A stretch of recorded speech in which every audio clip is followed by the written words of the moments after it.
sulit untuk diberantas. Ya. Itu sudah dituangkan itu, ya. Tetapi harus diberantas, kan gitu. Kenapa sampai tidak?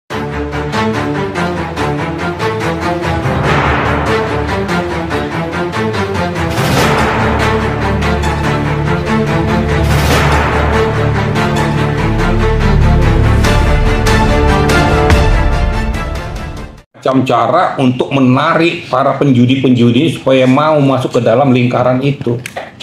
Setelah diiming-imingi nanti, mereka baru dihabisi pelan-pelan. Habislah harta benda. Akhirnya minjem sana, minjem sini. Nah, kalau ini harus dibantu bansos, saya sendiri sangat geli mendengarnya. Ada pro kontra mengatakan, loh itu kan antara judi online. Lu goblok banget yang ngomong begitu loh. Lah, bantuan sosial diberikan adalah untuk mensejahterakan rakyat. Iya. Ya? Untuk mensejahterakan rakyat yang berkekurangan dalam kelayakan hidup. Loh, masa bantuan sosial dipakai untuk judi? Itu kan nggak tepat. Nah, justru makanya dikatakan oleh pemerintah tersebut kepada para penjudi-penjudi tidak diberikan bantuan sosial itu.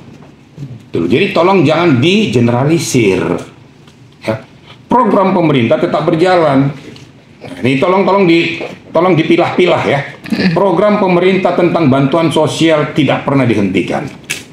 Tetapi kalau para penjudi-penjudi apalagi sudah terlibat dan terbukti, jangan diberikan bantuan sosial. Karena kau tidak pernah mensyukuri hidup. Tidak pernah mensyukuri nikmat Tuhan. Tidak pernah mensyukuri uluran tangan daripada pemerintah. Justru malah kau salah gunakan untuk mencari keuntungan secara instan. Ini kira-kira. Jadi kalau mendengar pro kontra, kita juga harus berpikir jernih juga gitu loh.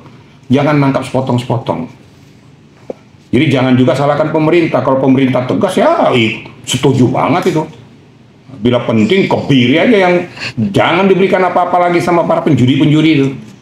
Tidak pernah sejarahnya penjudi itu bisa memperkaya dirinya.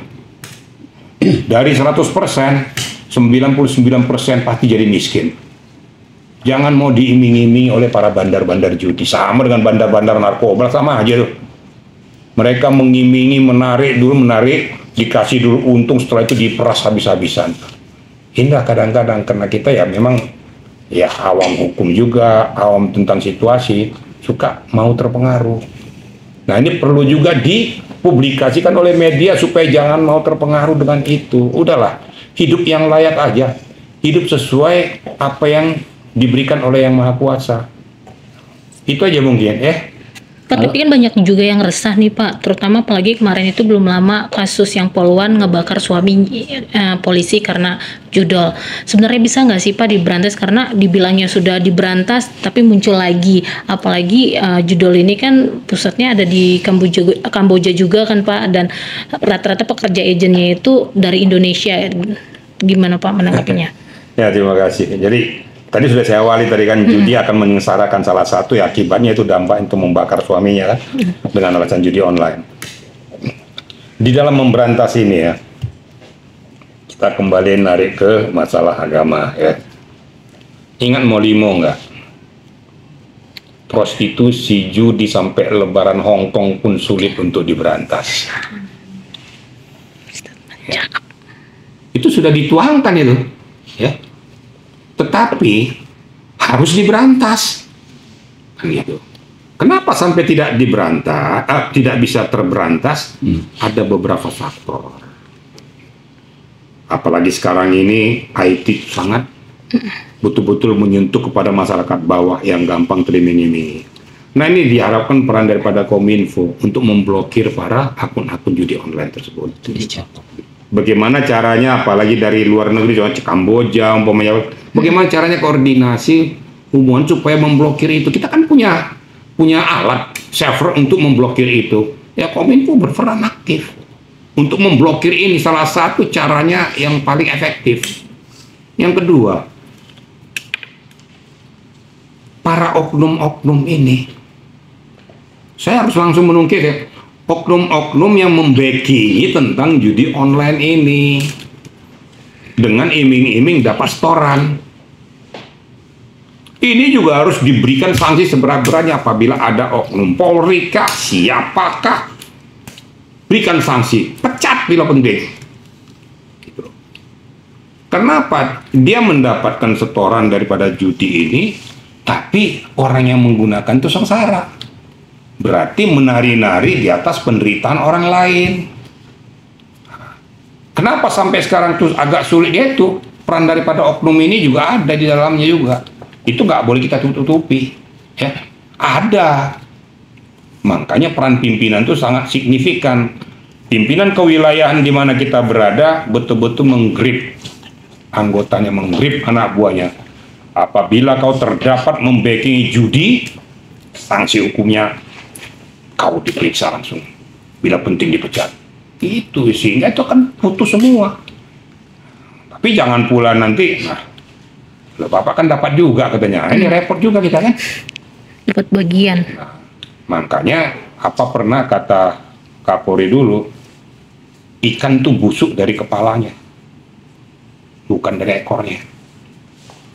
Nah, makanya berikan contoh ke bawah ya. Kalau seandainya ada para bandar-bandar ataupun penjudi ini datang kepada kita, bila penting sebelum terjadi berantas dulu, periksa dulu orangnya. Jadi saya tidak pernah menutupi karena saya pernah di wilayah juga. Jangan berikan kesempatan kepada mereka untuk melakukan tindakan itu. Karena dampaknya sangat berbahaya kepada masyarakat. Apalagi orang-orang yang di bawah garis kemiskinan. Diberikan janji-janji muluk-muluk yang akibatnya membuat mereka juga jadi sengsara. Ya terjadilah peristiwa pidana tuh yang membakar suaminya lah. Gara-gara judi online itu. Akhirnya gaji juga tidak diberikan. Malah ngutang koperasi lagi karena uangnya pakai judi. Kan gitu kira-kira ya. Pak, kemarin kan juga sempat nih Pusat Data Nasional terkena serangan ransomware. Apakah itu imbas dari Gimana? Kemarin juga sempat Pusat Data Nasional sempat juga terkena serangan ransomware. Hacker. Nah, apakah itu salah satu imbas karena mau memberantas judi online ini? Jadi dikecoh. Tinggal kita lihat apa itu benar atau enggak. Saya nggak mau berandai-andai ya dengan apa yang Anda sampaikan tadi. Yang penting saya katakan tadi bahwa pusat data itu berperan aktif untuk mengamputasi itu semua, tapi dengan betul-betul jujur. Jangan supaya masyarakat tuh seneng dengar kayak gitu, tak tahu setengah-setengah. Harus jujur. Kalau memang betul-betul para hacker ini dihantam-hantam betul, jangan berikan kesempatan mereka untuk membuka itu. Blokir semua akunnya.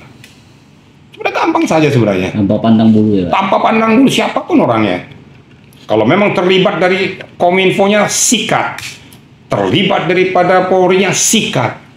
Oknum lah saya katakan, banyak lah yang bermain. Apalagi oknum-oknum siapapun itu ikut bermain di dalamnya, bermain judi online. Babat tangkap, langsung periksa, langsung berikan sanksi yang seberat-beratnya. Aman semua. Tapi kalau Anda katakan, loh sampai kiamat juga judi online tidak akan pernah terberantas, ya memang dari zaman bala ya begitulah. Kan saya bilang tadi mau limo tuh susahnya itu. Prostitusi kau sampai apapun kau bikin prostitusi, tak ada aja tuh. Dengan segala macam cara. Judi sama saja. Minuman sama aja, kau paksa minuman berantas. Nggak akan selesai. Tapi kita harus bisa minimal meminimais itu semua.